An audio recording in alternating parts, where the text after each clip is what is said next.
Good evening. If we are going to accomplish what is before us tonight, we have a very large order, and I must ask you to cooperate and really understand everything that is said. This is not inspirational talk, this is instruction. We will proceed in a sequence, and if you skip a step, you will not arrive at the goal. So, for the few minutes that we are together, set aside whatever you think you know about peace, about prayer, about the kingdom within, and be willing to hear it as if for the first time. Let us begin with a correction, and I know it may pinch a bit. Most of you have been hunting a feeling and then christening that feeling the kingdom. You have gone into a quiet room, perhaps lighted a candle, perhaps played a soft hymn, and when the nerves calmed and the breath slowed and the room felt nice, you said, I have found the kingdom within. Then Monday came. A letter arrived. The car would not start. The child became ill, and the feeling leaked away. Now listen closely. If your peace can be taken away by a change of circumstance, it was never the kingdom within. Never. That was a mood. That was the absence of noise, not the presence of God. This is a law. Treat it as a mathematical formula. You cannot get away from it. Peace that depends on a particular condition, on a headline being agreeable, on the house being quiet, on the body being comfortable, is not peace. That is the temporary suspension of disturbance.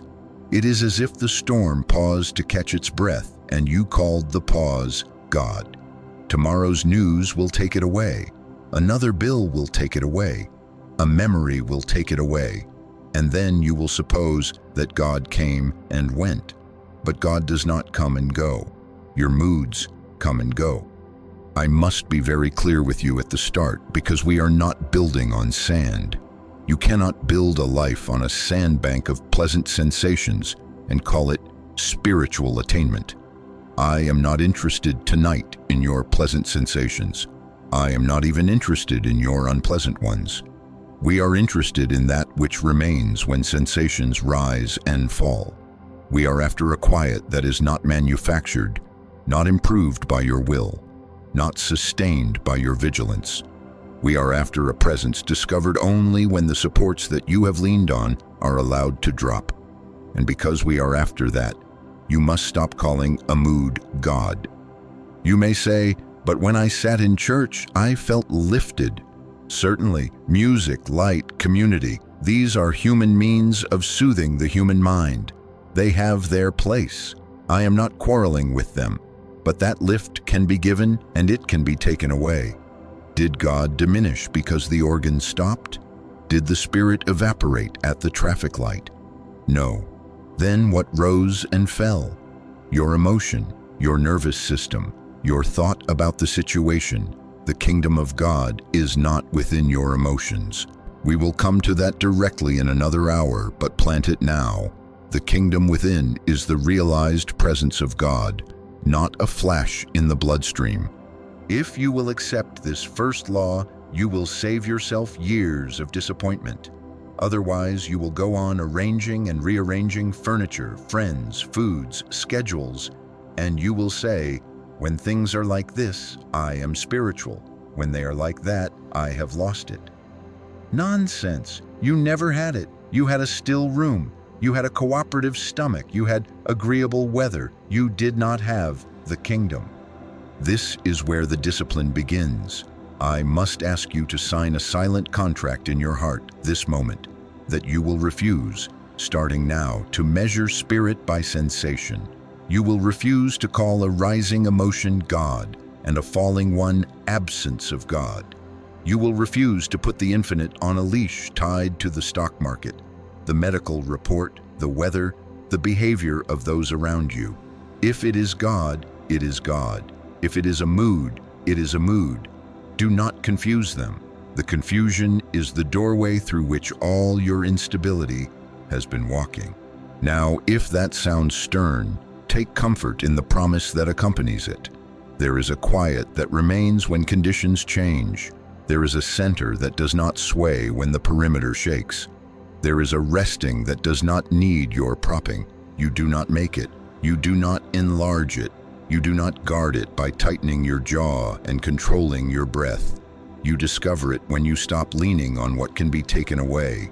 You discover it when you let the mind be loud, the body be whatever it is for a moment, the news say what it will say, and you do not run to fix the feeling. You turn from the theater of effects to the fact of presence. Please understand, I am not asking you to be stoic or to cultivate indifference. I am asking you to be honest about causation.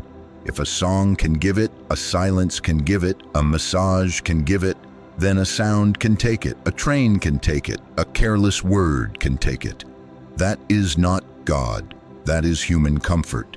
And human comfort is perfectly fine within its sphere, only do not set your hope upon it. We are after something else. We are after what was before your first nice feeling and remains after your latest upset. So we begin by losing what can be lost. We begin by being willing, this is the price of admission, to watch a spiritual high pass through without clutching at it, to watch a low pass through without condemning it, and in both cases to stand still and say within ourselves, I will not name this God, I will not name this absence of God, I will wait upon the Lord. If you will make that your stance, even for 1 week, even for 1 minute at a time, you will find that there is something in you that does not move when the mind moves. And when you find it, you will know we were not speaking of a technique. We were speaking of reality. If we can agree on this, we can go on. If we cannot, there is no point in speaking of prayer, of treatment, of protection, because you will try to use them to secure a pleasant mood, and I will not help you do that. I will help you find the kingdom, and the first sign that you have turned toward it is this. You stop calling a mood God. Then you are ready to hear why your so-called peace has been at war with the world, and how to walk out of that trap entirely. Now let us put a light on the trap. If you will look honestly at the way you have been conducting your inner life, you will see you have been living by a binary you never named. My quiet inside versus the noisy world outside. My good day versus the bad day. God present when things ease, God absent when things press. That is the picture, 2 powers. And the moment you accept 2 powers, your life turns into management. Management of people so they do not disturb you. Management of weather so it does not ruin your plans. Management of finances so you can afford a little peace. Management of the body so it will stop talking. That is not spiritual living. That is fear dressed up in spiritual language. I want you to mark this as a law. This is a mathematical formula. You cannot get away from it.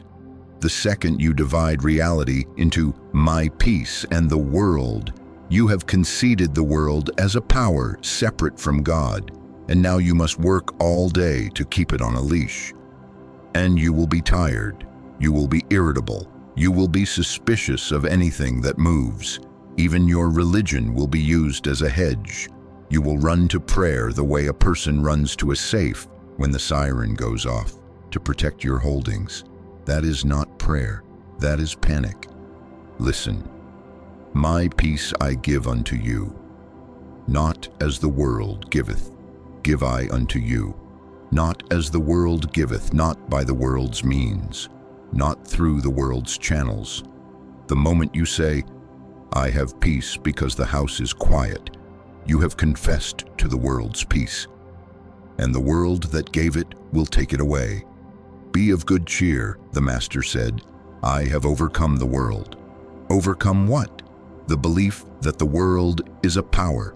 He did not go around fixing every weather pattern, every Caesar, every tax. He rested in the Father within, one presence, one power, and the forms yielded as they must to realized consciousness.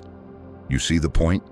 If I need the music just so, the relationship just so, the body just so, the bank account just so, if I need the outer to be a certain way before I can say, God is here, then I have enthroned the outer as my savior, and I have shackled myself to it. I have said to the world, you are my God-maker, you deliver God to me. And in the same breath I have said to the world, you are my God-taker, at any moment you may rob me. That is the two powers trap, and it cannot lead to anything but low-grade anxiety, subtle when things are sweet, acute when things turn. Let us take a scene. You sit in the morning, you feel a nice stillness. The phone rings. A voice announces a problem. Watch what the mind does. At once you feel the lift drop and the will rise. How shall I protect my peace? How shall I get back to the stillness? You begin your substitution. A softer chair, a different room, a mantra, a cup of tea. None of this is wrong in its place, but do not confuse it. In that moment you have not turned to God. You have turned to a technique to control the world and thereby control your feeling. And I say to you with all kindness, that is fear. That is the confession of two powers. My peace threatened by the world, my technique to fight the world. No, no, bring this down where you cannot escape it. Not two powers, one. Not two sources, one. Not two presences, one presence. God alone is power. Nothing you can see, hear, taste, touch, or smell is power. All power is invisible. You cannot see it with eyes. You cannot pinch it with fingers. You cannot purchase it with dollars. You cannot move it with pleading. It is. It is the I that I am. When you grant anything out here power to make you or break you, you have set up an idol, and then you kneel to it all day in the form of endless management. Someone says, but surely God uses music, uses friends, uses medicine, uses money. Do not argue with me, argue with your heart. When the music stops, where is your God? When the friend moves away, where is your God? When the medicine fails, where is your God? When the money fluctuates, where is your God? If your answer is, I will get another song, another friend, another pill, another job, you have answered in the language of two powers. If your answer is, the Father within me is the life of my being, the law of this universe, the substance of every form, therefore my well-being does not rise or fall with the form, then you are beginning to speak one power language. Thou couldst have no power at all against me, except it were given thee from above. That is scripture. That is not bravado. That is the statement of one presence, one law. I am not telling you to ignore the outer. Attend to your duties, pay your bills, be kind to your neighbor, see a physician if you are led to, but change the premise, and the activity will change in you. No longer, I must maintain my peace by arranging conditions, but I abide in God, and conditions fall into their place according to that abiding. Can you feel the difference? One is a siege. Defend the castle, patch the hole, quiet the crowd. The other is a center. Be still and know that I am God. Nothing outside is power, nothing outside is threat. The presence governs. Now this is not a suggestion. This is a law. Your peace as a condition you must hold on to is the clearest sign you still believe in two powers. As long as you believe in two powers, there will be leakage, there will be loss, there will be the exhausting chore of keeping enemies out and helpers in. Every time you catch yourself calculating, if only this would happen, then I could rest. You have before you your idol with its label, world power. Tear up the label. Let it be what it is, a passing appearance without authority to bestow or withdraw God. Sometimes you will say, but you do not know my circumstance. Dear one, I am not speaking of your circumstance. I am speaking of causation. Circumstances are pictures on a screen. They may require wisdom, movement, a word, a silence. But the light on the screen is not the film. The film is consciousness. And here is the mathematical formula again. The stability of your day cannot and will not exceed the realized state of your consciousness. If your premise is two powers, you must live in defense. If your premise is one presence, Demonstration follows in proportion to that realization, not by might, not by manipulation, not by piling up favorable conditions, but by the grace of God. Change the premise, and the pictures begin to sort themselves out without your strain. Let me press it where it hurts a little so that it will help. If you need that person to agree with you before you can feel safe, you have given them power over your life. If you need the body to be symptomless before you can feel God near, you have given the body the keys to heaven. If you need the news to be pleasant before you can pray, you have put the newsroom in the pulpit. And I say to you with love, stop. Withdraw the scepter. Collect the tithes from all those false kings and bring them back to the throne within. The government shall be upon his shoulder, not upon the shoulders of your friends, your bank, your horoscope, or the evening broadcast. How then do we proceed? Not by trying to feel peaceful. That is the old question. That is the two powers question. How shall I make the inside overpower the outside? No. The new question is, what is real when feelings are not consulted? What remains when the sensation is favorable and when it is not? What abides when the stream is smooth and when it is rough? Take no thought for your life, not as negligence, but as a command to stop living by the barometer of sensation and appearance. Take no thought. Why? Because there is one presence. Because the Father knoweth. Because reality does not hang on your management. Your management has been hanging on unreality. I would have you make a simple practice right here before we go on to our next work. Each time you feel the pull to repair a mood, pause and say within, not two powers, one, not two sources, one, not two presences, one presence. Do not fight the noise. Do not love the noise. Do not fix the feeling. Simply refuse the premise that there is power in the noise to bless or to curse. Even this much will begin to change the atmosphere of your day, because you have moved the government back to where it belongs, out of the realm of effects into the realm of cause. And then, when we turn, in a few minutes, to our kindergarten demonstration, you will be ready to see why the body is not the knower, why the circumstance is not the author, and why your safety has never lived in a mood. But for now, hold this fast and do not bargain with it. There are not two powers. There is not my peace and the world. There is one presence, and in that presence, even when the mind rattles and the feelings sway, there is a quiet that does not move. That is where we are going. That is where we already are. Now let us do the kindergarten work. Bring it down where there can be no evasion. Suppose you receive a phone call and the voice at the other end brings news you do not like. Watch the body. The heart races, the mouth dries, the stomach tightens. Now stop it there and ask a very simple question.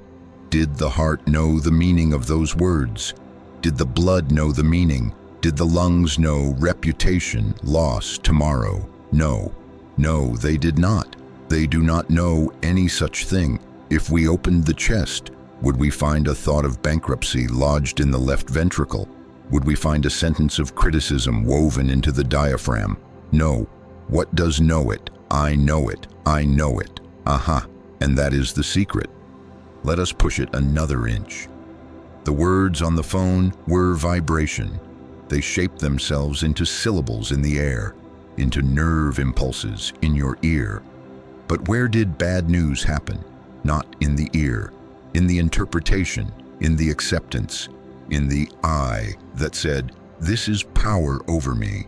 And the instant you accept power in an appearance, the universal human mind obliges with its effects, the rush of chemicals, the tremor of nerves, the old program that says, this is danger. Do not blame the body. Do not try to make it noble or wicked. It is an instrument. It does not know tomorrow. It does not know reputation. It does not know safety. It only carries out the orders of accepted belief. Another picture. You open your banking app and look at numbers. Digits on a glass. Do those digits know survival? Do they know God? Do they know peace? No.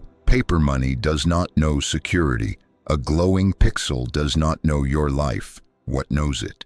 I know it. The I that has been trained from birth in the creed of two powers, money to save, lack to destroy, and the body will follow that creed with pounding heart or sigh of relief, not because reality changed, but because you bowed to an image and called it law.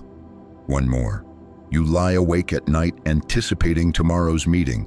The mind runs to and fro. The body begins to ache with it. Now answer me plainly. Does the liver know tomorrow at 2 o'clock? Does a muscle know Wednesday's weather? No, it cannot. The body lives now. The only way tomorrow can touch you is as a picture in consciousness to which you have granted power.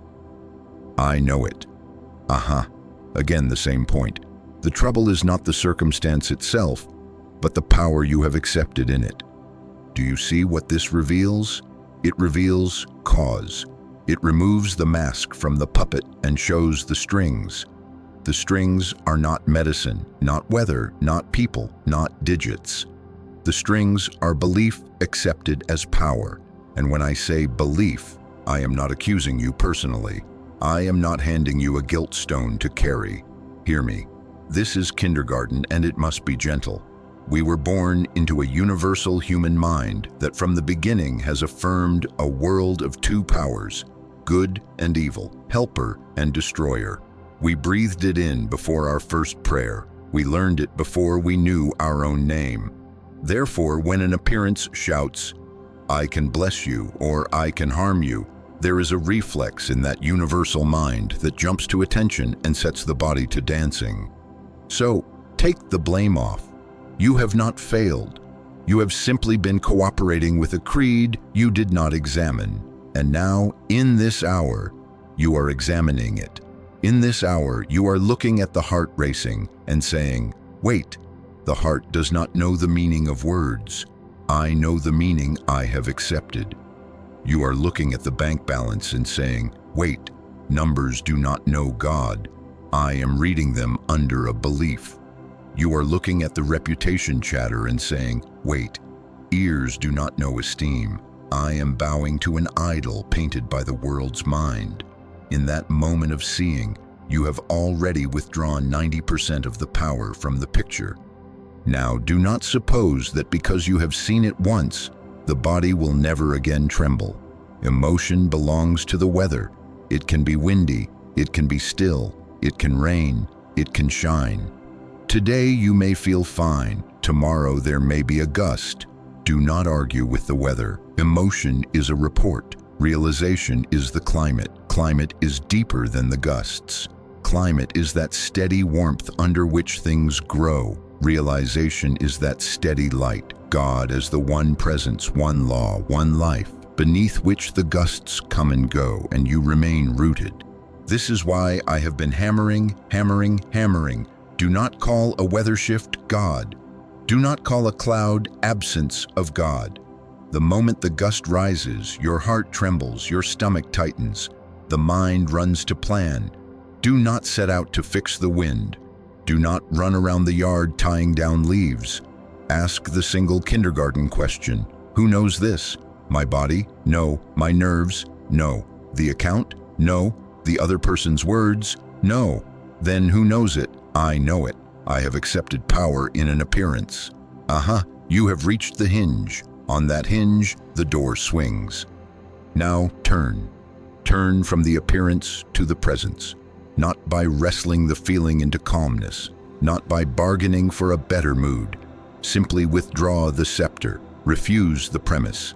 Say within, very quietly if you can, not two powers, one, not two sources, one, not two presences, one presence. Then be still a minute and a quarter if you can stand it. You are not trying to feel anything. You are not trying to change the weather. You are letting the climate be what it is. You are consenting to what already is. God alone is power. What you can see, hear, taste, touch, and smell is not power. All power is invisible. It is the I that I am. Do you see the mercy in this? If the bank account had power, you would be its slave forever. If the gossip had power, your peace would belong to their tongue. If tomorrow's storm had power, you would wear your raincoat to bed. But none of these have power. They never did. They carry the power you give them by your consent. You are not guilty for having consented. You were trained to consent. Now you are free to withdraw consent. That is all. Not by might, not by managing conditions, by the grace of God realized in you.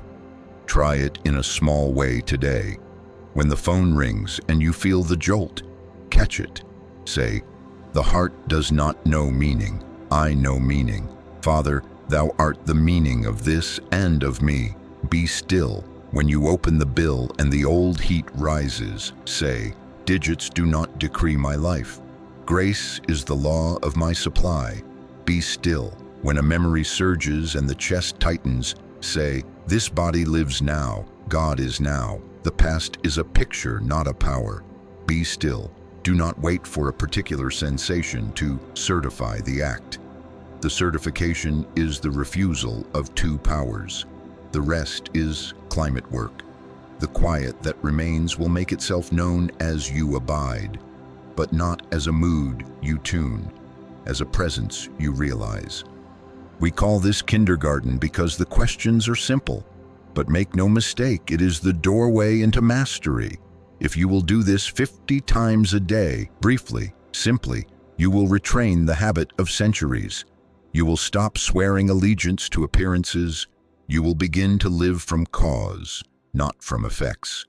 And then you will see what follows as inevitably as night follows sunset. Demonstration in proportion to your realization. Your stability cannot and will not exceed your consciousness. But as consciousness shifts from two powers to one presence, the weather will have less to play with and the climate will hold. Let the world be the world. Let the news be the news. Let the feelings be the weather. Your work is singular. Do not accept power in the picture. Recognize power as presence. Do not fight the gusts. Abide in the climate. Then when the next phone call comes and the body leaps, smile inwardly and say, "My heart does not govern me. The Father within me is the government of my being." Stand there. In that standing, the fear you knew returns to its native nothingness, not by force, not by argument. In the presence of God, error is only belief, and belief without your consent is no thing. Be still. In quietness and confidence shall be your strength. Now we write it as an equation across the board so you cannot mistake it. Your demonstration, peace, supply, health, harmony, can be no greater than your state of consciousness. This is a mathematical formula. You cannot get away from it. Never believe for a moment that you can bring forth a greater stability than the consciousness in which you are dwelling. If you are living in a premise of two powers, you will demonstrate management, endless management. If you are living in a premise of one presence, you will demonstrate rest, proportionate to that realized oneness. It cannot be otherwise. As the root, so the fruit. Now immediately the human mind objects and looks for the workaround. It says, "Very well, I will secure the appearance of stability by arranging better externals." And so we rearrange the furniture of life. A quieter neighborhood, a kinder boss, a better diet, a new affirmation on the mirror. I am not quarreling with any of these in their place. But hear the point. If the peace you claim rises and falls with these arrangements, you have only proven that you are still subject to them. You have said with your life, "This outer is my cause. My inner follows along like a dog on a lead." And then when the outer barks, you follow. When it lies down, you rest. That is not demonstration. That is bondage with nicer chains. The law does not bend because we have improved the scenery. Outcomes follow consciousness. If we accept a world of powers, economic powers, medical powers, political powers, family powers, then we must live under those powers, praising the friendly ones and fearing the unfriendly ones. But if we consent to one presence as the only law, the only life, the only substance of all that appears, then appearances must rearrange themselves in obedience to that consciousness, not because we pushed them, not because we hypnotized ourselves into calm, but because the root was changed, and fruit follows the root. We must be exact about what we mean by consciousness here. I do not mean cheerful thinking. I do not mean happy talk. I do not mean a vigil of policing thoughts so that nothing dark crosses your mind. That, again, is management, and management is the confession of two powers. Consciousness, as we are using it, is realized oneness. It is the recognition, not only as a sentence you can recite, but as a living actuality that God alone is power, that nothing seen, heard, tasted, touched, or smelled is a power over you, and that the I, which knows this, is not the personal ego, but the presence revealing itself as your awareness. I can of mine own self do nothing. The Father within me, he doeth the works. That is consciousness, not a personal mind doing spiritual work, but mind being itself as you. When you begin to glimpse this, even faintly, you discover a different order of quiet. Not a pacified nervous system, though that may happen later, but a subterranean stillness, like the ocean bed that does not move when the whitecaps dance. The mind may go on making weather, the emotion may blow hot and cold, the body may register a tremor, but the climate holds. Why does it hold? Because you are no longer after calmness as a condition. You are after God as reality, and God realized is the quiet that remains, as inevitably as dawn follows night. This is the law of demonstration. Fruit follows root. I know what the question is because it always comes, but am I not supposed to be calm? If calmness is your goal, you are still operating by the barometer of weather. You are measuring the kingdom by sensation, and sensation is a reed that bends with every gust. No, the work is this: abide in oneness until the question of calmness ceases to govern you. Abide until the presence reveals itself as the only fact of your being. Then, if calmness shows up in the feelings, very fine. If it does not, very fine. The bed of the sea is undisturbed. You will find this law revealing itself in your daily scenes. A woman says, "I had no change in the figures, yet I felt an inner release, and the bill handled itself in a way I could not have arranged." What happened? Consciousness shifted.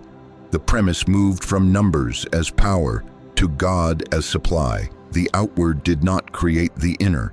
The inner realized itself, and the outer reflected it. Another says, "I sat with a pain.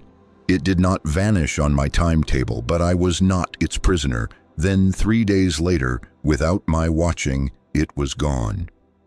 What happened? The scepter was withdrawn from the symptom. The symptom, lacking your consent as power, could not hold its place. And in that released atmosphere, the body followed suit. Do not ask me how. I do not know how to heal. I know only this: in the presence, error dissolves of its own nothingness. The works are directly proportionate to realization. Mark it carefully. You cannot fake this. You cannot chant one-power words while secretly bargaining for an improved feeling and expect the law to yield. That is like painting a sign north on a post that points south and expecting the horizon to move. The law is this: as within, so without; as consciousness, so demonstration. If you want greater stability, do not stretch your hands farther into the world. Sink your roots deeper into the one. Do not tune your mood. Yield your center. Be still and know that I am God. Not be still and get God to come. Not be still and get the feeling you like. Be still and know. The knowing is the change of premise. The knowing is the birth of climate. Someone asks, "How will I know when I have made the shift?" Often there is no trumpet. There may be only a small release, a deep breath that is not of your deciding, a wordless assurance, all is well, or God is on the field. Or there may be nothing perceptible at all, and yet actions take place through you with simplicity and rightness that yesterday were frantic. Let results convince you after the fact, rather than hunting a token beforehand. Remember, a quiet that remains is not achieved by effort. It is the inevitable fruit of realized consciousness. The branch does not strain to bear fruit. It abides in the vine, and fruit comes of the abiding. Now, do not attempt to leap the stairs 3 at a time. If your realized oneness is the size of a mustard seed today, let it be that and be faithful to it. You will still feel gusts. You will still meet pictures. But in each meeting, refuse them power. In each gust, return to the climate. This repetitive consent to truth is how consciousness clarifies itself. And as it clarifies, your demonstration inevitably rises to meet it, not by might, not by human power, but by the grace that is the order of being itself. Let me put the correction right where we live, so you cannot step around it. If you pray in order to get a calmer sensation, you are not praying, you are bargaining. If you practice in order to make a condition stop screaming, you are still believing the condition has the power to bless or curse you, and you are trying to hire God to take your side. Lay down that weapon. Refuse the two powers battlefield. Turn deliberately from the picture to the presence, not to make the picture kind, but to know that the picture is not power and the presence is all. Then, if the picture softens, give thanks. If it does not, give thanks, for in both cases, the throne has not moved. There is mercy in the inevitability of this law. It means you do not have to remember 100 techniques. One premise governs the whole of life. 1. Whether it is a moral entanglement, a financial pinch, a nervous agitation, a family quarrel, your work is the same. Withdraw the scepter from appearances. Realize God as the only presence and power. Rest there. As realization deepens, demonstration widens. As realization stabilizes, demonstration becomes steady. Things can come and things can go, but the climate holds. And from that climate, the right actions are taken and the right forms appear, not forced, not willed, but as natural as breath. So we move now with a simpler aim. No more chasing calmness. No more securing peace by arranging externals and then calling the arrangement spiritual attainment. We are consenting to a deeper center in which calmness is not the prize, and emotion is not the oracle. God is. Oneness is. The Father within is the government of our being. And because that is so, a quiet that remains will appear in proportion to that realization. And you will find, perhaps to your surprise, that the mind may still be loud some days, and yet you are not moved. That will be our next seeing, that the kingdom is not within your emotions, but within you as presence realized, and therefore it stays when the winds are up and when they are down. The kingdom of God is within you. Let that stand in the room and do its work. Within you, not within your barometer of sensation, not within your weather report, not within your best afternoon after a cup of tea and a quiet house. Within you, and by you, Scripture is not naming the bundle of moods that runs up and down like a child on a seesaw. Scripture is naming the I that knows, the I that is before thought, before gusts, before fear and elation, the I in which the Father reveals himself. I can of mine own self do nothing. The Father within me, he doeth the works. The kingdom is that realized presence, God revealing God as the very life of your awareness. That is within you. We must be exact here, or we will spend the rest of our days measuring the kingdom by a thermometer we carry in the mouth. Most people, when they hear within, at once turn the eyes inward and begin to search for a nobler sensation, an improved temperature of the nervous system. They ask, do I feel peaceful? Do I feel expanded? Is there a glow? And if there is a glow, they say, "Ah, the kingdom." If there is a tightness, they say, "The kingdom is absent." No, no, it isn't. You have only taken the world's habit of external measurement and dragged it indoors. You have made a fetish of a sensation and put God's name on it. Hear the correction. The kingdom is not a refined human mind. The kingdom is not a better mood on the same premise. The kingdom is not the human emotions scrubbed and perfumed and arranged in a circle. The kingdom is the presence of God realized. It is the silence into which the human mind sinks and yields. It is the announcement that breaks in without your manufacturing. All is well, or fear not, for I am with thee. It is the living fact discovered in stillness that God alone is power, that nothing you can see, hear, taste, touch, or smell has any authority over you, and that the I which knows this is not a personal thinker, but God knowing himself in you. That is the within. Let me frame it by contrast so you cannot be deceived. Emotional calm can be had without God realization. A sedative can smooth the surface. A glass of wine can ease the edge. A charming afternoon with a friend, a walk by the sea, the success of a project, the relief of good news. All these can produce a gentle weather in the nervous system. I am not condemning a quiet afternoon, but do not call that the kingdom. If the relief can be purchased with a pill, canceled by a phone call, or reversed by a bill in the mail, it is not the kingdom within. It is the breeze, and breezes turn. You may lie down in a hammock and feel serenity from head to toe, and never have once touched the presence of God. Do you see? Calmness is not the proof.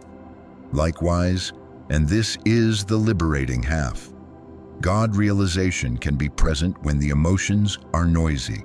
You can sit with a heart that thumps or a mind that chatters, and yet be anchored under it in that bed of ocean that does not move. There can be tears on the face, and the word within is still, "Peace, be still, and you know, not with the flesh, not with argument, but with that which knows by being, that my peace I give unto you, not as the world giveth, give I unto you." The world's peace is the treaty between two powers. Make the conditions kinder, and I will feel better. Christ's peace is oneness realized, and it does not depend on a treaty with sensation. It is independent. It is presence.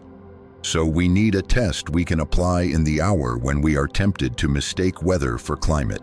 The test is simple, and it will not flatter you.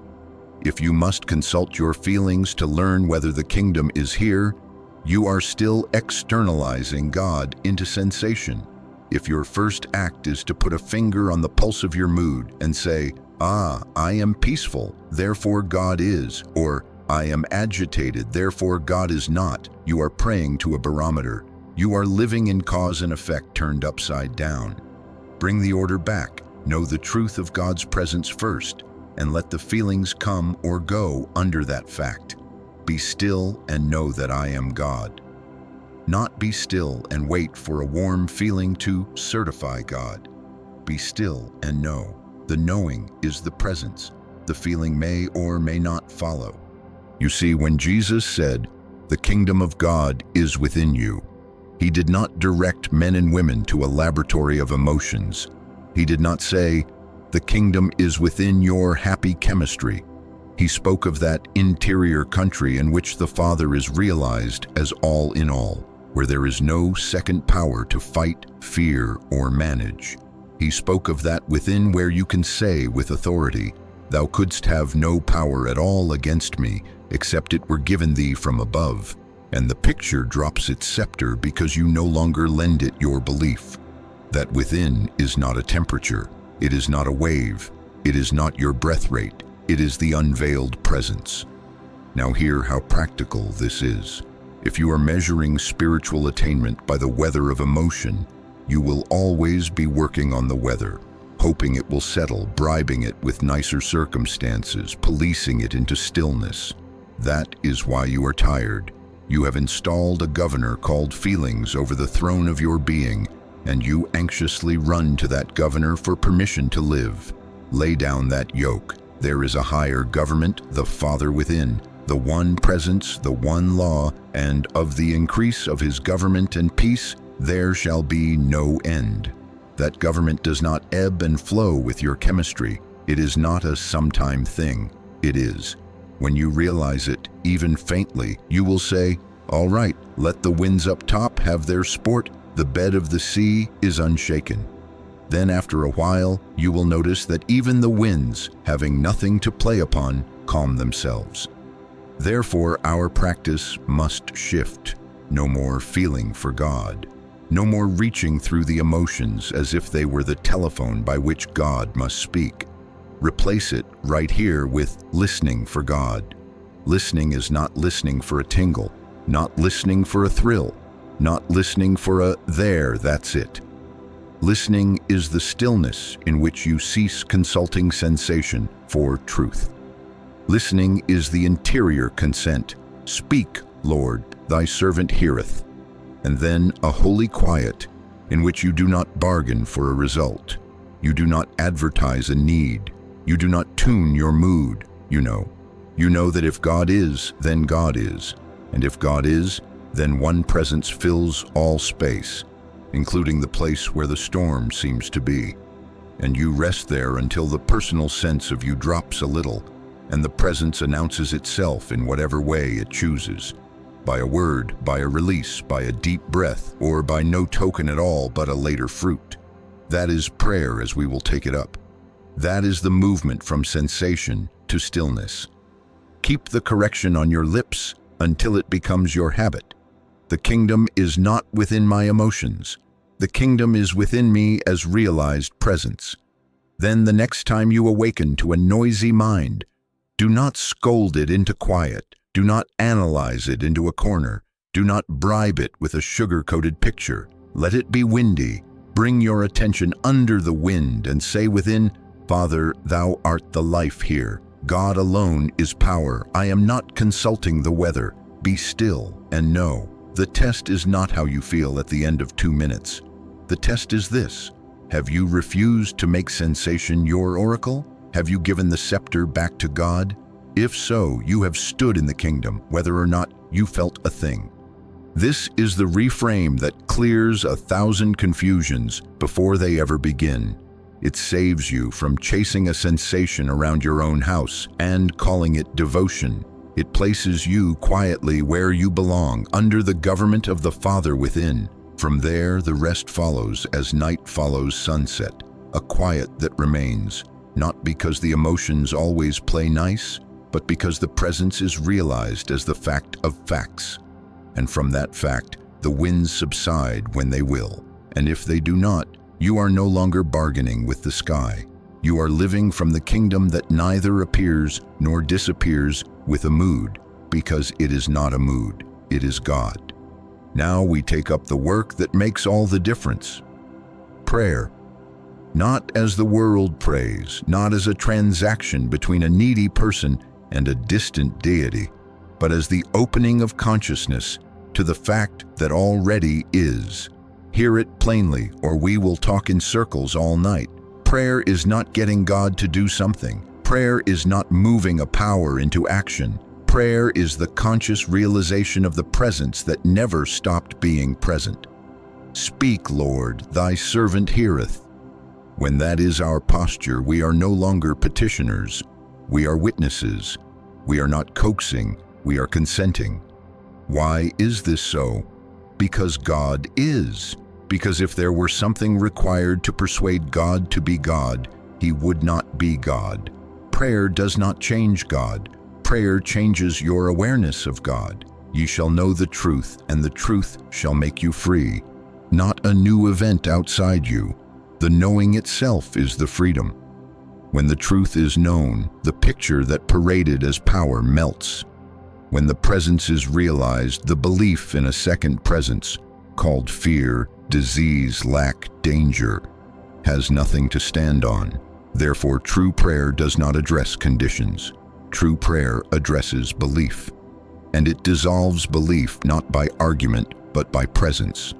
We will work with a two-step method to anchor this in your practice. Step 1, the declaration, sometimes called the treatment. Step 2, the silence, the listening. And please believe me, if you skip the second, you have not prayed. You have only spoken to the air. If you skip the first, you will sit in a vague quiet with no premise and drift into daydream. The two belong together. They are not option A and option B. They are one prayer in two movements. Now, the first step, declaration. You state the foundation. You do not bargain. You do not plead. You do not describe the trouble to God. You do not diagnose. You place the truth in the midst of the mind to clear the premise, and you place it with authority.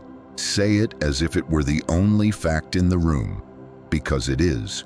God alone is power. There are not two powers, nothing visible, nothing audible, nothing that can be weighed or measured, nothing that can be declared by human authority has any power over the life which is God. Fear has no law to support it, no mind to think it, no intelligence to plan it, no substance to form it. It is a belief of the universal human mind and has no creator, and therefore it has no enforcer.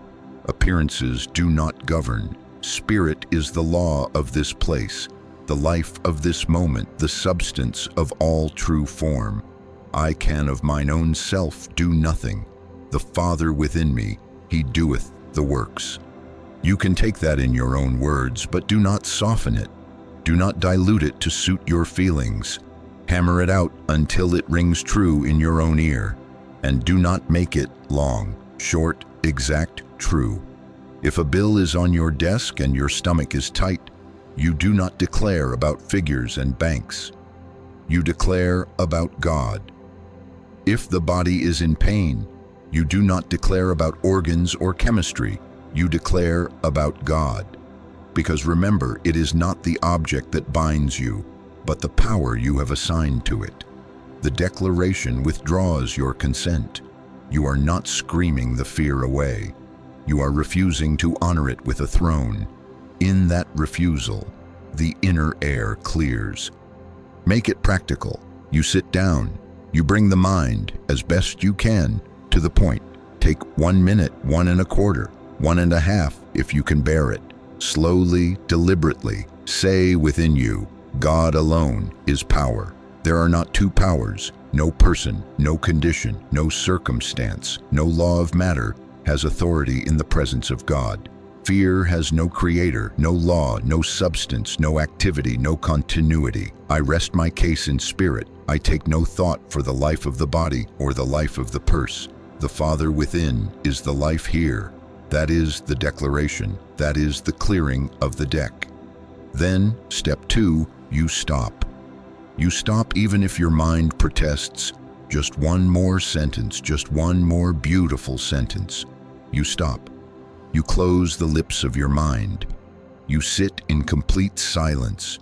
You become receptive not to an emotion, not to a picture, but to the still small voice. You are not listening for words.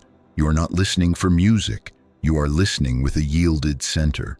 If you need a phrase to hold you in that posture, use the ancient one. Speak, Lord, thy servant heareth. Then no more speaking. Sit there for a minute, 1.5 minutes, 2 minutes if you can. Not pushing anything, not producing anything, not stretching for a spiritual high. You are resting the personal sense. You are consenting to be nothing in order that the I, which is God, may be all. What is the answer? Do not define it ahead of time. Do not make yourself deaf by insisting on a particular form. The answer may be a deep breath that arrives unbidden, the kind that feels as if it breathes you. It may be a warmth across the chest. It may be a phrase that is not of your composing, all is well, or God is on the field, or no phrase at all, just an interior pause, a click, and then a quiet certainty. It may be silence, sheer, profound stillness, with no token. That also is answer. if you step out from such a period less obsessed with the picture and more aware of the presence, the prayer has been answered in the only way that matters. The premise has shifted. Do not take these tokens and turn them into prizes. If after a minute you feel no glow, do not say, "Prayer failed." If after a minute you feel a tender release, do not say, "Ah, I have attained." Both remarks betray the same idolatry of sensation. The only measure is this: have you shifted from I managing life to I resting in God? Has the doer in you grown quiet, even a degree? Are you less interested in forcing a condition and more content to abide in oneness? Then you have prayed. Then you have touched the kingdom within. The emotions will catch up later, or they will not, and it will not change the fact of God. Let me show you how this functions in the day, when you are tempted to make the condition your Lord. The bill is due and the mind rushes to figures. Stop. Do the first step. God alone is power. Supply is not in numbers. Supply is the presence and activity of God, revealing itself as sufficiency, order, right action. There are not two powers, no power to deprive, no power to enrich, apart from God. Then stop, listen, no bargaining, no please, no if only. Sit until the clutch in the belly loosens a fraction, or until nothing at all happens except that the fever to calculate cools. Then get up and handle the day. Often, without your engineering, a call comes, an idea comes, an adjustment occurs, and you say afterward, "I could not have arranged that." That is demonstration, not because God changed, because you stopped worshiping numbers. Another time, there is a pain in the body. The first reflex is to scan symptoms. Stop. First step, there is no power in matter. There is no power in nerves or tissues or habits. Life is God. Form is the visibility of spirit, and spirit is untouched by belief. Fear has no law. Then stop. Listen. Not to see if the pain recedes on your clock. Listen to rest your identity in God. If tears run, let them. If the pain remains, do not conclude failure. Take the day under the same premise.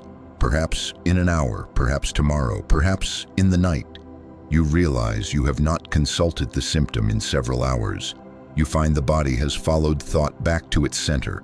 That is prayer doing what only prayer can do, removing a counterfeit scepter. Or there is a relationship in turmoil, voices raised, the old story rising. Your impulse is to craft sentences to win the point. Stop.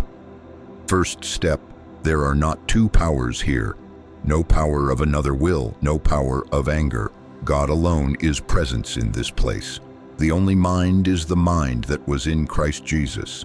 That mind is the government of this house. Then stop. Listen. Without plan, a gentler word comes, or no word at all. You simply find you are not compelled to argue. Something in the scene softens without your policing. That is prayer as presence realized, doing the work none of us can do by will. Now, let me press a correction that may sting, but it will save you from months of waste.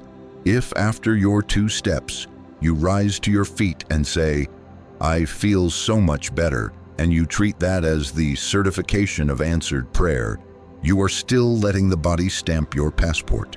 Do not do that. And if you rise and feel no different and say, "It didn't work," you are doing the same thing in reverse. Do not do that. Measure your prayer only by this. Am I less the manager and more the witness? Is there an inward consent to "I can of mine own self do nothing, the Father within me doeth the works"? If so, all the power of heaven has been honored where it belongs. Leave the weather to the sky. Establish this as a rhythm. Do it in small, faithful ways. 1 minute upon waking, 1 minute before the call you dread, 1 minute when the headline arrives, 1 minute when you catch yourself bargaining for a feeling. Keep it brief and clean. Declare truth. Then be still. You will find that these minutes gather into a climate, and the climate does more than any emergency performance ever did. You will be less surprised when help appears because you were no longer denying that God was already on the field.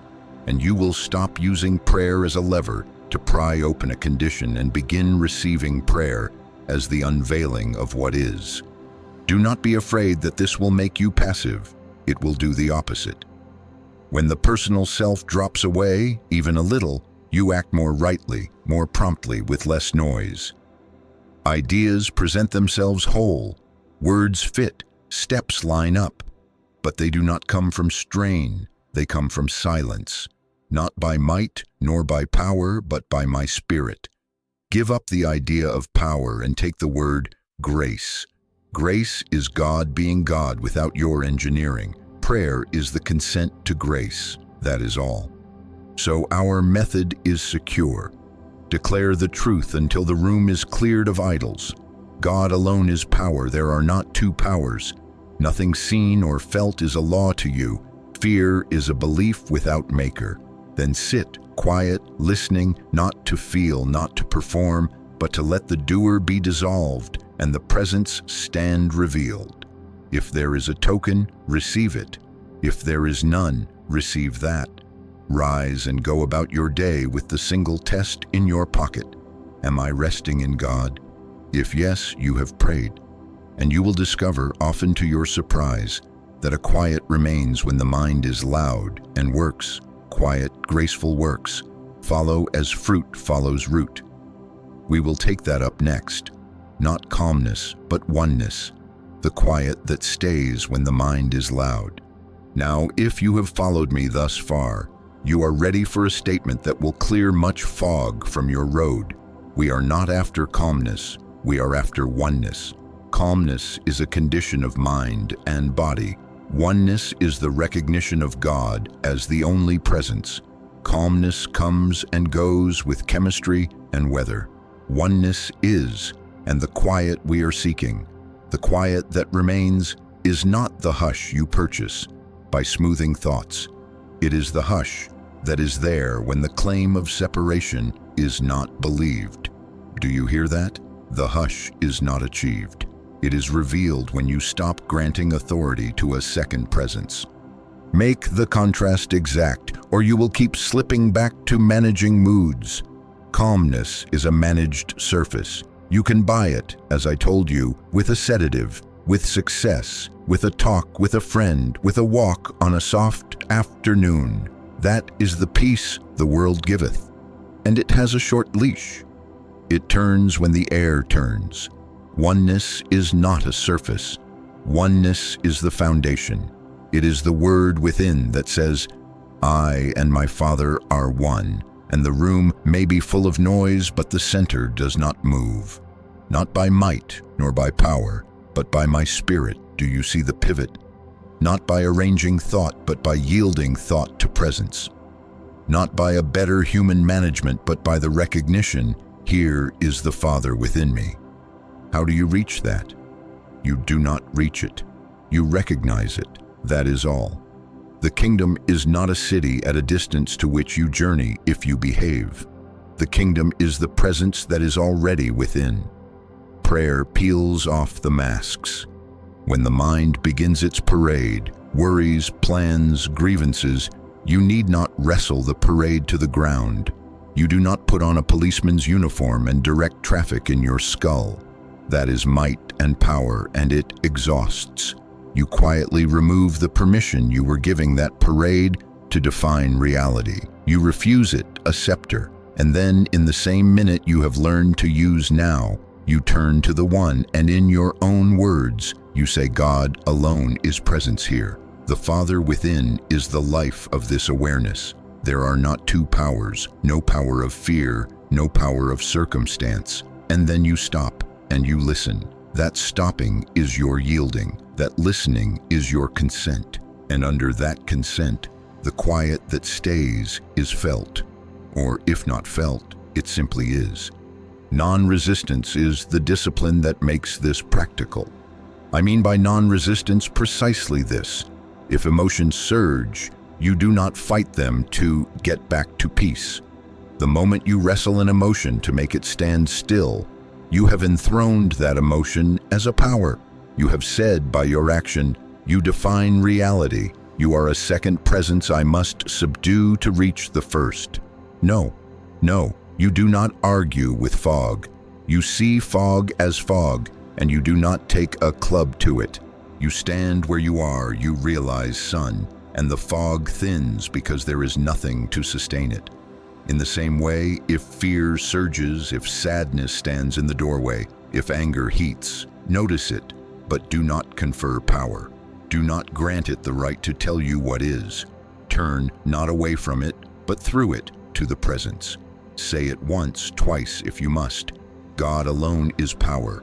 I can of my own self do nothing. The Father within me doeth the works. Then be still. That is non-resistance. That is refusal to feed a second power. Let me give you a picture so that you never forget it. Imagine you live above a solid stone archway. A train passes across that arch and the whole house trembles. The dishes rattle. The mind says, "My house is falling," but you know the truth of the arch. You have lived there long enough to know it was cut to bear that weight. So you do not run into the street and try to hold the train with your hands. You stay where you are. You let the rattle be. You let the train pass. That knowing of the arch, here is the Father within me. That is the quiet that remains. The rattle may continue for a moment. Your hands may shake pouring the tea. But you are not interpreting the rattle as doom. You are not building a theology of danger out of sound. In a minute, the dishes are still, and you are exactly where you were the whole time, on the rock. Now, keep the law before you as a guardrail. You cannot bring forth any greater demonstration than your realized state of oneness. This is not a threat. It is a mathematical formula. You cannot get away from it. If you are still determined to get calm by force, you are in the arena of two powers, and your peace will equal your management. If you are content to rest in oneness, to know the truth and be still, the quiet will equal the presence realized, which is unlimited. Therefore, invest your minute not in pushing clouds, but in recognizing sun. Invest your day not in shaping outcomes, but in giving up the idea of power and taking the word grace. Grace is God being God without your engineering. Oneness is the consciousness in which grace appears as the allness of life. But my mind is loud, you say. Good, let it be loud. Who told you God could only be realized in a library? But I am crying. Good, let the tears wash, they have no theology. But the heart is pounding. Good, let the heart do what hearts do. You are not that drum. Under the drum, the word is the same. Be still and know that I am God. Do not make stillness a condition to be achieved before you know. Know first. The knowing is the stillness. And sometimes, yes, the symptoms on the surface keep their chatter, and yet, in the underroom, you are settled. You walk into the day and you find words fitting your mouth you did not plan. Steps compose themselves. Help arrives by doors you could not see yesterday. That is oneness functioning. My peace I give unto you, not as the world giveth. Here is how this meets the pictures that once tyrannized you. There is sickness. The body complains. You do not force a serene face in the bathroom mirror. You do not paste calm on symptoms like a sticker. You go to the arch. First step, God alone is life. There are not two laws, no law of disease against a law of health. Life is spirit. Spirit is the only substance of form. Then stop, listen, sit in that basement of being until the premise holds. Rise and take whatever ordinary human steps are yours to take without fear. And what occurs next is not your business. You will discover, sometimes quickly, sometimes after a sleep, that something has been dissolved that cannot be named. A dread, a fascination with the body, the urgency to read the pulse every 5 minutes. As that dissolves, the body follows. Not because you pushed, because you did not grant the appearance a crown. There is lack. Numbers are red. Do not hold your breath and paint a placid smile. Do not chant yourself into cheerfulness. First step, God alone is supply. Not figures, not employers, not markets. Supply is the activity of God revealing itself as sufficiency, order, right adjustment. Then stop. Listen. Consent to be nothing, that the Father may be all. You will rise without the itch to scheme. Presently, an idea you were not thinking about settles. A conversation opens. An expense disappears for reasons you cannot explain. You say, I could not have arranged that. Of course you could not. It is not by might, nor by power. There is conflict. The room is hot with opinion. If you try to sow serenity onto your brow and speak honey over fire, you are merely practicing diplomacy. That may have its hour, but it is not oneness. Go to the arch even while voices rise. Within, say, there are not two powers here. No power of my will, no power of theirs. God alone is presence. The only mind is the mind that was in Christ Jesus. Then stop, listen. Perhaps no scripture arrives.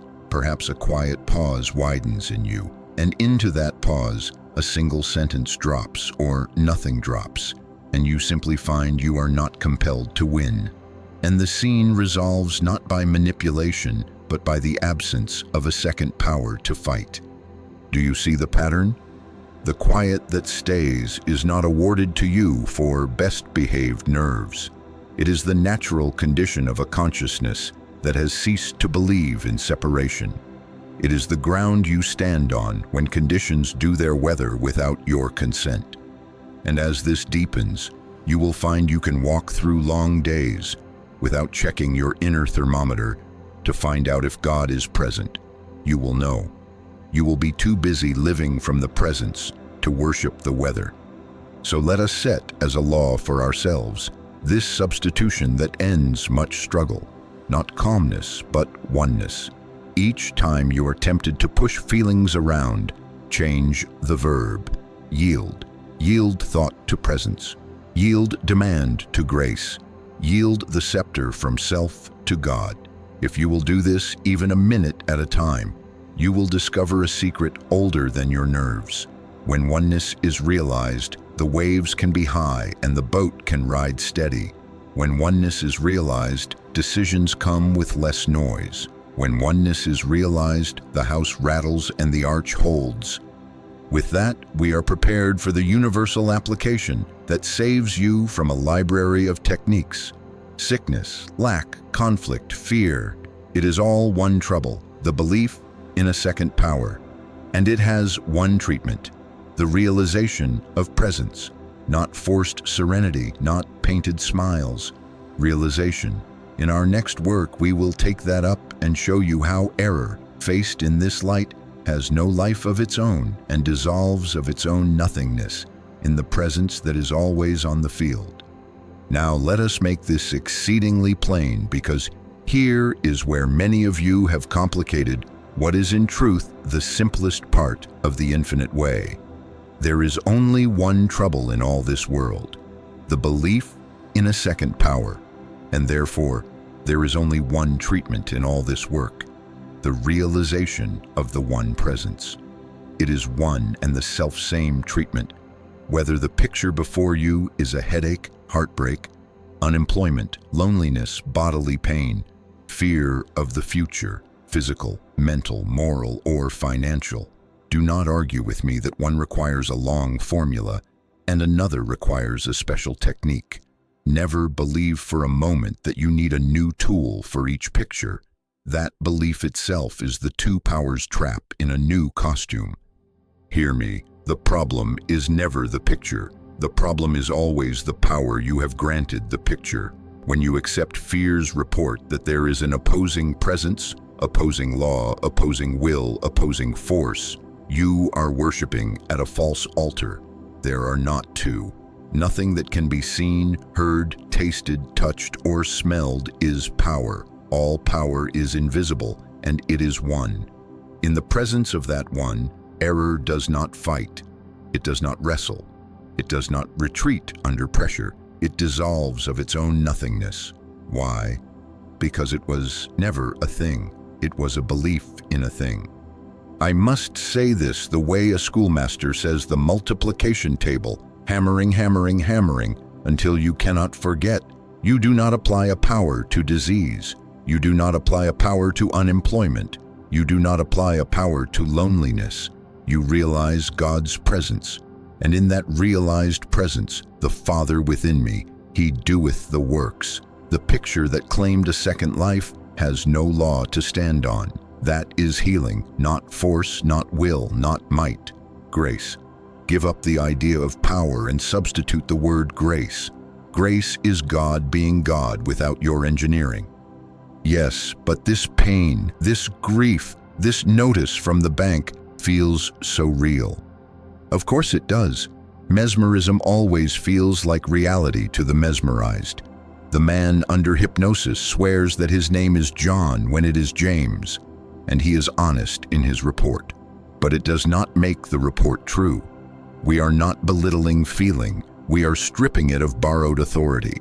The kindergarten truth you learned already still holds. Who knows the fear? Your body or you? The body knows nothing.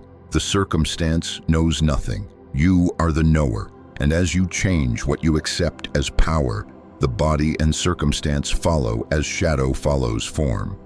Now I must warn you here because the human mind is subtle and quick to countermand instruction. It will take this listening we have learned, and it will turn it into a spiritual technique for producing a mood. It will say, I have discovered how to breathe in a certain way, how to drop my shoulders, how to count to 8 while I say, God is. When I do my little routine, I feel better.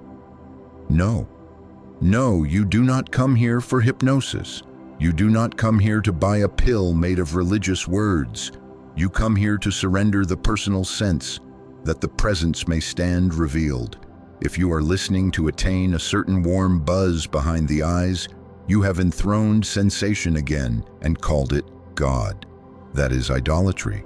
The listening is consecration, not manipulation. The silence is consent, not production. So how do we use this one treatment in the hour of crisis? You will have to obey me now, exactly, or else you will keep mixing in human remedies and then blaming the infinite for their failures. First, pause. I do not care if it is in an office corridor, a kitchen, a car, at the curb. Pause. The pause is your refusal to be driven by the first report. Second, declare truth. Short, exact, undisguised. God alone is power. There are not two powers. I can of mine own self do nothing. The Father within me doeth the works. No person, no condition, no law of matter has authority in the presence of God. If there is a need for words about supply, use them as pointers. Supply is the activity of God, revealing itself as sufficiency. If there is a need for words about life, use them. Life is spirit, and spirit is the only law of this form. But do not bargain, do not decorate it. Third, refuse, consciously refuse, the suggestion of two powers. If, as you finish the declaration, a thought says, yes, but this is one of those special cases, you answer, there are no special cases to God. There is one presence. That presence is the law here. Fourth, enter silence. 1 minute, a minute and a quarter, a minute and a half if you can. Not producing, listening. Speak, Lord, thy servant heareth. Let the personal self fall back a step. Consent to be nothing, that the I, which is God, may be all. Fifth, rise and continue with the business before you under that premise. Do not hunt for a sign. Do not examine your pulse. Do not stalk the mailbox. Go about your human duty for the hour without the fever to manage results. And this is crucial. If the mesmerism reasserts itself, if fear grabs the belly again, if the picture shouts, go back. Do not say, but I have already prayed this morning. Go back. Again the pause, again the declaration, again the silence. 7 times 70 in a day, if necessary. Each minute is not an attempt to pile up points with God. Each minute is a fresh refusal to feed a second power. This is one treatment for all, not because I am stubborn, but because the principle is one. The figures are red and due. You want to stay up half the night punching numbers. Stop. God alone is supply, not numbers, not personalities, not markets. The Father within me is the order and sufficiency of this life. Then silence. Then rise and do the next honest act that appears without frenzy. Often, and you will learn to expect it without presuming upon it, an adjustment occurs. A call comes. A bill is delayed. An idea that had been hovering outside your analysis crosses the threshold, and you say, I could not have arranged that.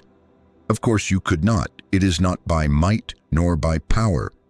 There is loneliness. The night is long. The chair across from you is empty, and the mind builds its case. Stop. God alone is presence. There are not two powers, no power of absence to defy presence. The love of God is the substance of companionship, the life of relationship, not persons, but love being itself. Then silence, not to conjure a hallucination of bodies in the room, to yield to the fact that I and my Father are one. Go to bed under that fact. Wake if you must and repeat. You may find in the morning that the ache is not barking orders.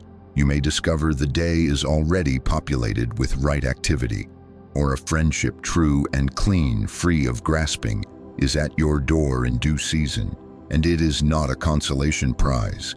It is the form of grace where you can recognize it. There is bodily pain. The old symptom speaks its familiar sentence. Do not answer in its language. First things first, God alone is life. There are not two laws, no law of disease having jurisdiction against the law of spirit. Form is the visibility of spirit. Fear has no creator, no enforcer, no continuity. Then silence. Sit in that basement of being where the arch is stone. Perhaps nothing moves on the surface. Fine.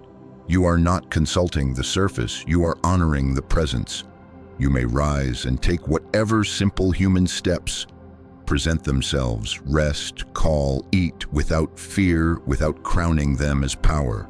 Come back to the minute again and again as required, until you notice that your identity has slipped its old tether to the symptom. Often the body follows with adjustments you could not trace, and if there are waves, the arch holds. There is a notice from an employer, dismissed. The mind rushes to old arithmetic, 2 months of savings, 3 applications, a fear I know too well. Stop. God alone is activity. There are not two powers, no power to deprive, no power to favor outside of God. Work is not a market. Work is God expressing as usefulness. Then silence, then rise under that premise. Presently doors that had no hinges grow hinges. A call returns you had forgotten. A talent you had put away for lack of courage stirs. And the outcome wears the signature you will learn to recognize. Order without strain. Do not argue that prison, addiction, betrayal, a child in trouble constitute exceptions. In this laboratory there are no exceptions, because there is no second power with which to make exceptions. Whether you say jail, desert, hunger, broken a bone, family torn, one and the self-same treatment. The Father within me, he doeth the works. God alone is presence, there are not two powers. Now I will tell you why I insist on this sameness. It is not to flatten your story or to deny your sorrow. It is to prevent you from building a library of techniques and living in fear of misapplying them.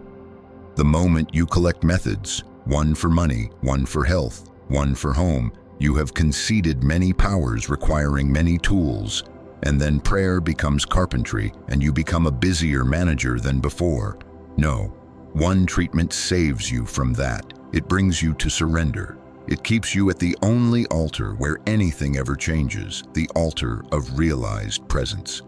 If you will follow this, you will discover that healing, in our sense, is not an event we can explain. I do not know how disease is healed. I do not know how to heal. My only function is to attain, consciously, the realization of God's presence in the midst of whatever picture presents itself. Then it does the work. Nothing of the power of God is applied to a condition as if it were a thing. Rather, the supposed thing dissolves as the nothingness that it is, in the light of the presence that is. Ye shall know the truth, and the truth shall make you free. The knowing is the freeing. The presence realized is the answer. That is the mathematical formula, and you cannot get away from it. Your demonstration cannot exceed your consciousness of oneness. Elevate the consciousness, and the works inevitably follow. You see then why this cannot remain an occasional performance when the house is on fire. If you treat this as an emergency rope behind glass, you will pull it late, you will pull it with shaking hands, and then you will measure God by how quickly the bell rings. That is not our way. This must become daily protection, or else the world belief presses each morning and writes its headlines inside your skull before you have had a chance to remember there is only one. Preferably, yes, we will take this up next, preferably early in the morning before a newspaper can tell you what kind of day it is, before a broadcast can instruct you in fear, you will realize this is God's day. There are not two powers. Be still. In that daily remembrance, you are not building a fort against an enemy. You are living from the kingdom within, and the so-called enemy, finding nothing to feed on, fades like mist on a bright field. We will seal that discipline in our next work, because stability requires guarding the door each day, not only when the guests are already shouting in the hall. Good. Now we come to the discipline without which all this remains a beautiful theory that fails you before breakfast. Stability requires guarding. If you do not guard, the world belief will do your thinking for you before you are fully awake. The mesmerism of this world, collective fear, collective outrage, medical predictions that recite their litany, financial suggestion that measures your worth by figures, political noise that commands your allegiance. This universal human mind rises each morning and tries to re-establish two powers as the default reality. If you allow it to speak first, you will spend the rest of the day answering it. If you let it write the headline on your inner page, you will labor under that headline as if it were law. Therefore, you must take your stand before the news can speak, preferably early in the morning. I am not giving you piety. I am giving you the simplest protection you will ever know. Before a newspaper can tell you what kind of day it is, before a broadcast can instruct you in fear and indignation, before a screen can sell you a mood, you will sit down or stand at the sink or even remain on your pillow for 1 minute and set the premise. This is God's day. Say it plainly without embroidery. This is God's day. What do you mean by that? You mean there is only one presence, one power, one life, one law, and it is God. You mean there are not two powers struggling for the governance of this day. There is the one revealing itself as order, sufficiency, wholeness. You mean I can of mine own self do nothing. The Father within me doeth the works. And then you declare, I refuse the world belief today. I will not bow to fear, to threat, to suggestion. God alone is power. Speak it once, slowly, feeling the weight of each word. That is the first turn of the key. Then add the substitution that ends so many of your battles. Give up the idea of power and substitute the word grace. Hear me. As long as you think in terms of power, you will try, secretly, to harness God to your projects, to your side, to your cause. You will attempt to use the infinite as a lever for a finite outcome. That is why your nerves are tired. You are at war with the very teaching you are learning. Give up power, take grace. Grace is God being God without your engineering. So say it, yes, aloud if you can, softly if you must.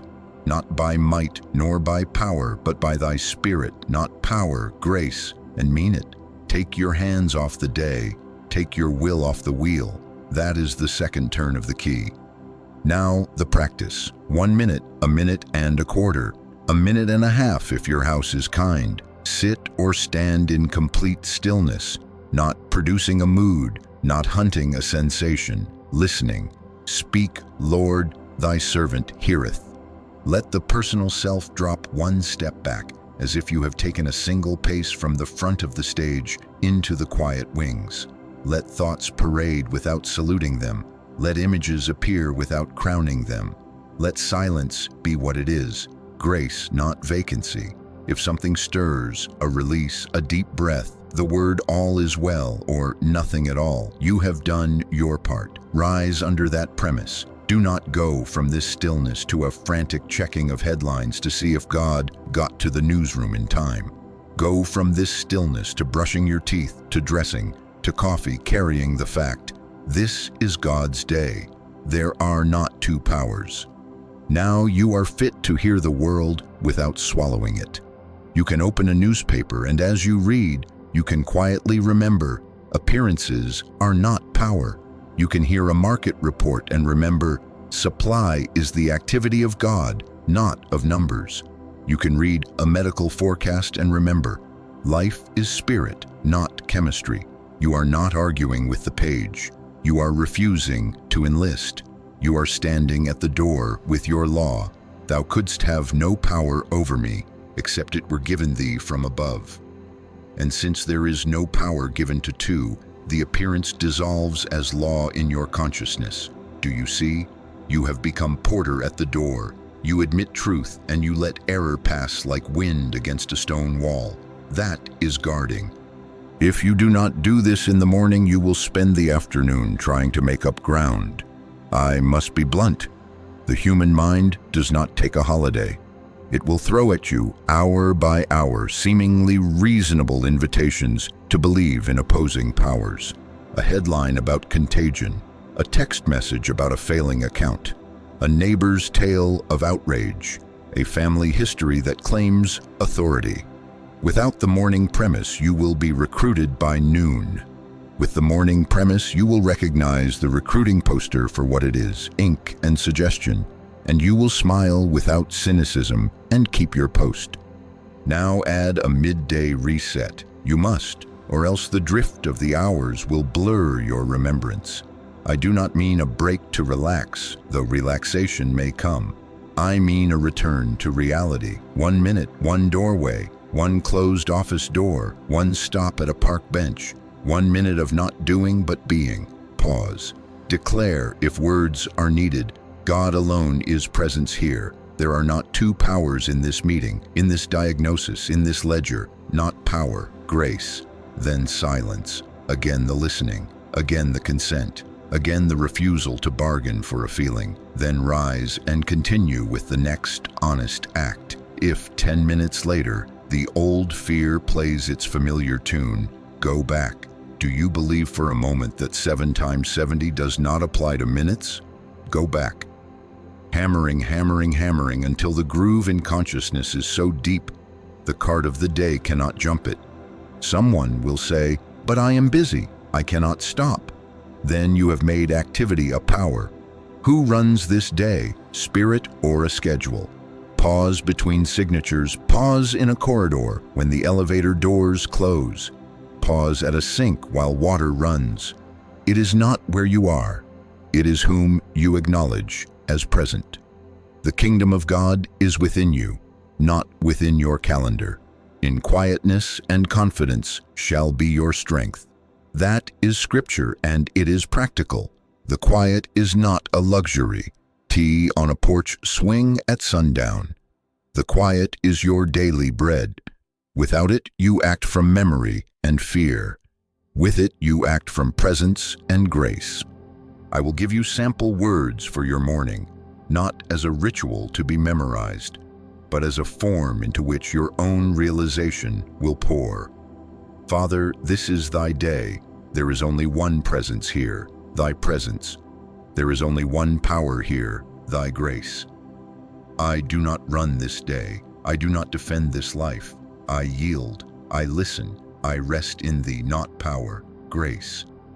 Then silence. Then the day. If your mind says, add a paragraph about Aunt Mary and the rent and the cough, tell it kindly. No, no petitions. We are not using God. We are yielding to God. And keep silence. As this becomes natural, you will notice a new phenomenon, not excitement, not victory parades, stability. Things can come, things can go, and something in you does not move. A bill arrives, you address it. A symptom whispers, you give it no crown and attend your business. A news story shouts, you refuse to be drafted into its war. The sea may be high, the boat rides steady because you are on the arch. Why does this occur? This is not favoritism. It is the mathematical formula we have been hammering. Your demonstration cannot exceed your state of consciousness. When your morning and midday have raised the premise from two powers to one, the works follow inevitably, not by might, not by a tense jaw, but by grace. Do not think you can keep this as an occasional performance. Holidays, retreats, crises. That is the emergency rope behind glass.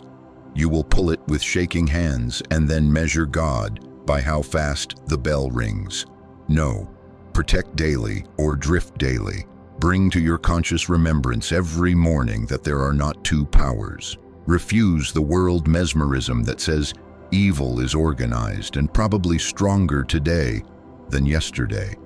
If you are tempted to watch hour after hour the pageant of fear, remember, nothing you can see, hear, taste, touch, or smell is power. All power is invisible, and it is one.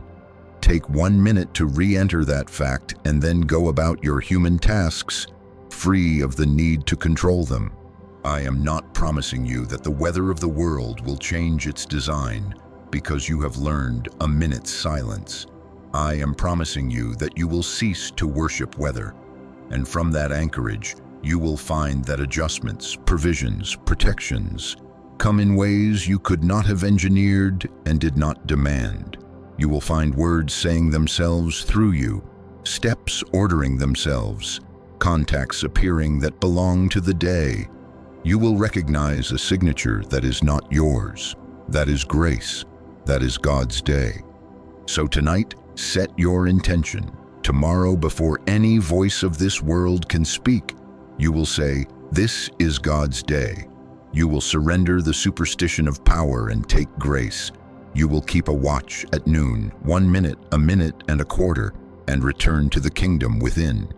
And then watch, not nervously, but as one who knows how the quiet that remains becomes your natural climate. Then we can say with truth and not bravado that things can come and things can go and the kingdom remains, and you remain in it. Now let us gather the strands and tie the knot, because you must leave here with one fabric, not a handful of threads. We began by stripping you of a superstition you had petted for years. You were calling a mood God, and I told you, with all the kindness I know and all the firmness this work requires, if your peace can be taken away by a change of circumstance, it was never the kingdom within. We walked you out of that error into the only metaphysics that heals. Not two powers contending, my peace versus the world, but one presence recognized, one power realized. We moved you from petition, requesting a better weather of feelings, to listening, receptivity, the still small voice. And we raised you from the desire for calmness to the realization of oneness, because the quiet that stays is not a sedated mind. It is God being God at the center of your being, while waves continue to be waves. Now you require proof, not argument, not my testimony only, though I have known this to be true. You require experiential proof that you can test between tonight and tomorrow morning. Here it is. When the picture shifts, and it will, because pictures by nature come and go, and when emotion rises, and it may, because the universal human mind is practiced at reciting its case, you will return, not to your toolbox, not to a technique for stroking your nerves, but to the premise. The kingdom of God is within me. God alone is power. You will pause.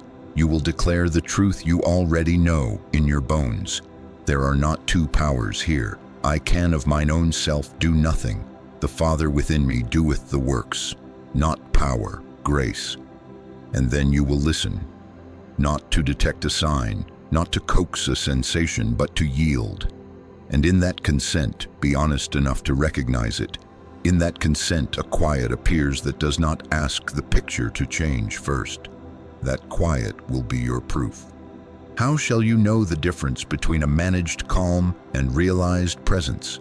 By what happens when the next gust comes.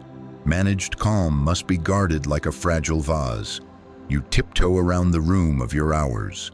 Realized presence sits like an arch that does not notice the storm. One phone call brings a bill due by Friday. The belly tightens, yes, a reflex learned in the nursery of human belief. But you pause. Truth declared. Listening consented. And up from a depth you did not invent comes an assurance that does not argue with the bill and does not enlist in its panic. You find yourself doing the next honest act without the fever to make outcomes. You sleep that night, perhaps with the body still rippling, but with the center unmoved. That center is your proof. You did not craft it. You did not breathe it into being. It was there when you stopped crowning two powers. Another gust. A diagnosis arrives with syllables long enough to fill a page. The mind performs its old dance. Charts, histories, forecasts. You know that dance. Pause. Declare. Life is spirit. There are not two laws here. No material statute to defy spirit. The Father within me, he doeth the works. Not power, grace. Then listen. You may weep. Do not fear tears. Tears are not a second power. Let them fall while you remain still within. Presently, without drama, you notice that the verdict has lost its throne. It is ink on paper. It is not law in your being. You take the human steps that are yours to take, but you do not kneel to them as powers. And the quiet continues. That continuity is your proof. The world will call it courage. It is not courage. It is oneness.